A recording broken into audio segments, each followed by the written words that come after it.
Hello les jeunes parents, parlons petits pots. Non, pas les petits pots à manger, mais bien les petits pots pour l'acquisition de la continence. Et oui, je préfère parler d'acquisition de la continence ou du contrôle des sphincters plutôt que ce que tout le monde appelle l'apprentissage de la propreté. Pourquoi ? Car tout comme pour la marche, le langage ou le sommeil, c'est un processus naturel. Ça fait partie des choses qui se mettent en place spontanément, qu'on intervienne ou non. En général, c'est entre l'âge de 2 ans et demi et 3 ans qu'un enfant est prêt à laisser ses couches de côté. En tout cas ça, c'est une bonne nouvelle pour le porte-monnaie de maman. Pour qu'un enfant puisse contrôler ses sphincters, il y a 2 facteurs. La maturation neurologique, qui permet de contrôler les muscles concernés, et la maturation psychique. En gros, l'enfant doit être prêt dans son corps et dans sa tête. Alors nous, on est en plein dedans. Ne la semble prête car elle commence à annoncer un besoin avant qu'il n'arrive. Elle prend conscience. Et en plus de ça, elle choisit systématiquement de faire pipi par terre avant d'aller dans le bain ou dans la douche. On doit faire un choix entre le petit pot ou le réducteur. Nous, on a choisi de commencer par le petit pot. Mais attention, pas n'importe lequel, un petit pot physiologique s'il vous plaît.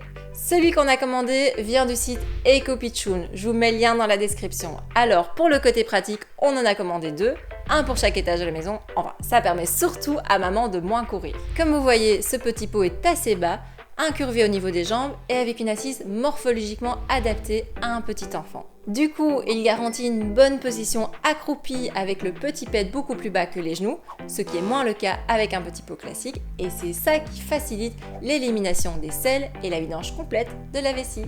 Un détail, vous allez me dire, observez votre enfant, c'est la position qu'il prend naturellement quand il a un petit accident. En plus de ça, la forme anatomique l'empêche de tomber dans le petit pot.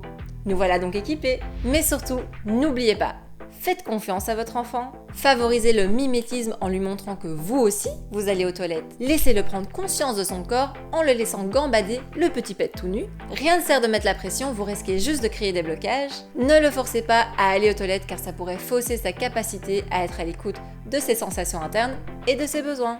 Mais surtout, faites confiance à votre instinct de jeune parent.